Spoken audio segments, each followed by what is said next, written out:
All right, Dan, the Sox enter the week one game below 500 at 23 and 24, but a couple of positives. One, like Derek White, I got myself a Tristan Casas yoga bobblehead that I'm going to put on your desk when you get back. And two, the Red Sox did win the series finale against the Cardinals 11-3, and the bats finally came alive.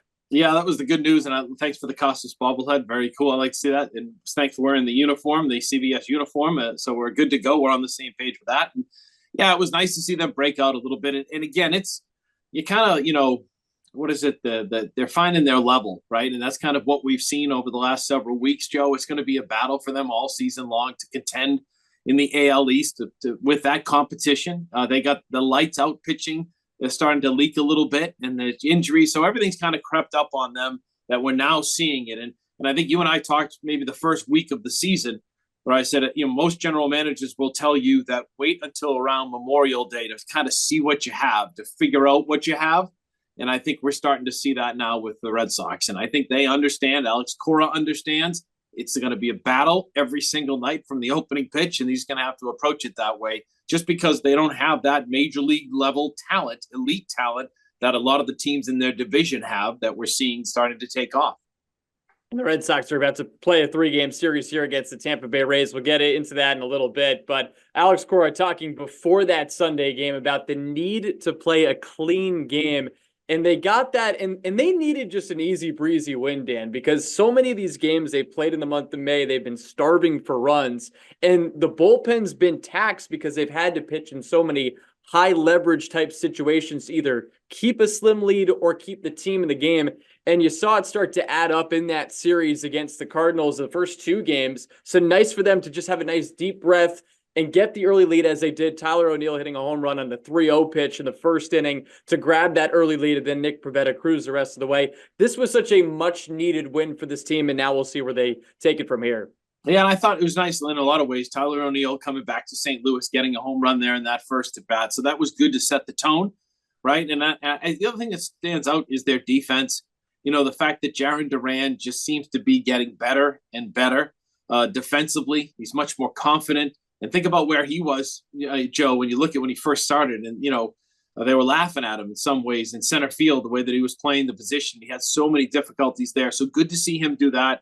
Rafael is a whole different story. It's the elite defense is good to see, but at the same time, you just hope his back gets going a little bit, And to put Romy Gonzalez in is a good thing for Alex Cora, too, to give him some confidence of a guy that can play the shortstop position so they can move things around. They have moving parts. We saw that. They can pinch it. They can go left, right when they need to in certain situations with Abreu and Refsnyder. So we're starting to see that all come together, which is one good sign.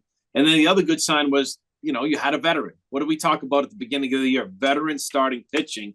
And it's this time of year where it starts to get into that grind where you need those veteran reps, guys to go through the rotation and just you can rely on them. And that's what Nick Pivetta is, right? He's become that reliable starter. He's going to go out, give you 5, 6, 7 good innings and hold them at bay while your offense can do what it does. And I think that's one of the things Cora talked about, too, is that the offense has been so quiet that it hasn't been easy on the pitching staff and thus the leaks that we're starting to see there. But to see Pivetta do what he did yesterday, I thought was really good, like you said, for this baseball team. Yeah, he faced 19 batters, gave up just 1 hit, 1 base runner. It was a solo shot, but otherwise, he was fantastic. And then you just mentioned Jarren Duran. He's one of the best defensive outfielders this year by defensive runs saved, and that is amazing. You mentioned a couple of years ago, the image everybody remembers from his early part of his Red Sox tenure here was that grand slam, inside the park grand slam against the Blue Jays where he kind of lets the ball go behind him, doesn't really do a whole lot about it. And now he's turned into one of their most reliable guys. So that's been awesome to see. And then offensively, I mean, we talk about the bats, the lack of offense, but how about Rafael Devers? He's now homered in 5 consecutive games. That ties a Red Sox record. Here are the names that he ties. Bobby Dahlbeck did it in 2020. Jose Canseco in 1995, George Scott in 1977, Dick Stewart in 1963, Ted Williams in 1957, Jimmy Fox in 1940. So a fun mix of players, guys that are either Hall of Famers or, guys hitting home runs here for the Woo Sox recently like Bobby Dahlbeck. But he's been in quite a groove right now. And I think it's fair to say, Dan, at least what we've seen so far, this might be Rafael Devers' best offensive season yet. Yeah, and I think a lot of that goes into his responsibility now, right? You can always, I think you had a lot of your numbers, and I ignore most of them, but I thought one that caught my eye was the walk percentage, going up, and he's walking more, and that's a sign of the respect that they're going to give him, and he's going to continue to get more of that treatment as he goes along here. The better that he hits, but also to have a guy like Connor Wong slide into the number 3 spot and do pretty well there is a good sign for this team, Joe, because we've talked about it back and forth about devastation from injuries. They just need somebody in the middle of that lineup to come through, and if they can keep O'Neill healthy, if they can go with Wong around Devers, he needs some help. And when he gets the help and he's healthy, he's as good a hitter in the game. Excuse me. So we're seeing the maturity of a guy like Devers, and it's good to watch. It's fun to watch. And I'm sure inside that clubhouse, the leadership is going up a little bit there too, because he's kind of one of the few veteran guys in that everyday lineup that they have right now that they need to rally around. So I think this is a lot of good things happening for Devers and for this organization going forward because of all the responsibility he now has in this Red Sox lineup. And just to paraphrase something that he said earlier in that series against the Cardinals, the reporters asking him about hitting home runs in 4 straight games. He basically said, listen, we're not winning, so it doesn't matter. You love to see that from a guy like Devers, who of course signed that big extension and is now the face of this franchise and being a team guy first, but obviously to win games, they need his bat, and he has really delivered. And you mentioned the walk rate. I will give that. Everyone else can snooze like you did, but he's at 12.6% this year, which is the first time in his career he's been over 10%, and it's in the 85th percentile in baseball, according to Baseball Savant. So really cool stuff there from Rafael Devers. And he reminded me of Bogarts with that comment. It's like that's a maturity thing, right? For Devers to say something like that, because he's always been the guy that's giggling and laughing and talking to himself that, young kids love to watch him hit and everything else. And now you see him say something like that after homering in 4 consecutive games. I think that's a good sign, like I said earlier, for the Red Sox, for Alex Cora, for everybody, because he showed a lot of maturity and again, kind of being that captain that they need. And you mentioned Connor Wong and the way he swung the bat. Among hitters with at least 100 plate appearances, he's got the best batting average in Major League Baseball at 354. There's a number I can relate to. There we go. Thank you very much. Dan's fired up. We love that. All right. Now we have to hit on something important, Dan. The Red Sox now head to the Trop, a house of horrors, a place that has been a nightmare for this Red Sox team. And they're facing a Rays team that's playing a little bit better recently.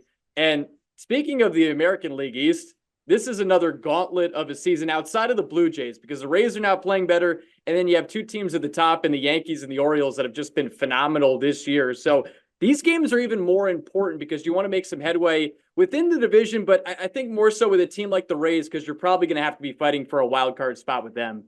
Yeah, and you know what? I was looking at their numbers, the Yankees and the Orioles, and I hate to say this, Joe, but it's depressing, isn't it? Right? Because you're used to the Red Sox being right there with the Yankees. I mean, the Orioles, they've been down the bottom. We've seen that for years, and they're developing that young talent. And I know the Red Sox are trying to do that as well.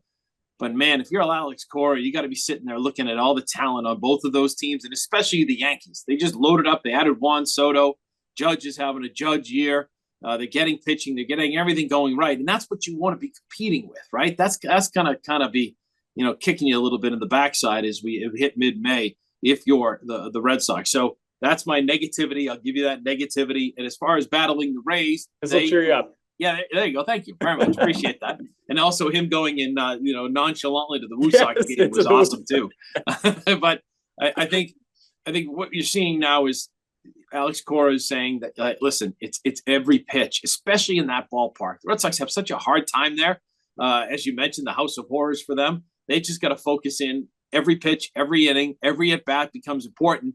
And they got to see if they can mature as a baseball team that way and try to get it going. And, it's not easy, except for Devers and Wong and company. Von Grissom, I was listening to Will Fleming a little bit and watched the game on Saturday. He's not moving well down the first baseline. So it looks like he's got some issues still going on with him. He's going through his spring training because he missed so much time. So you just like to see some of these guys get going here. And if they can get going as a team, maybe they can win those 4-3, 5-4, 6-5 type of games, because that's what it feels like they're going to need now because of this pitching staff in the bullpen. They can't continue to do it over and over and over again every single game. Yeah, the offense certainly needs to step up. And just to give some context to how the Red Sox have played at Tropicana Field over the last 3 years, 5-22. And last year they went 1-6. So again, this place has been really tough for the Red Sox in years past. But of course, new season, 3-game set coming up at the Trop. Hopefully the Red Sox can at the very least win that series before they finally get an off day. Dan, appreciate the time. Again, this guy's going to be waiting for you when you get in. Yes. Thank you, Joe. And of course, you're on my good list again. Thank you. I made it back. Thanks, Dan. Thank you.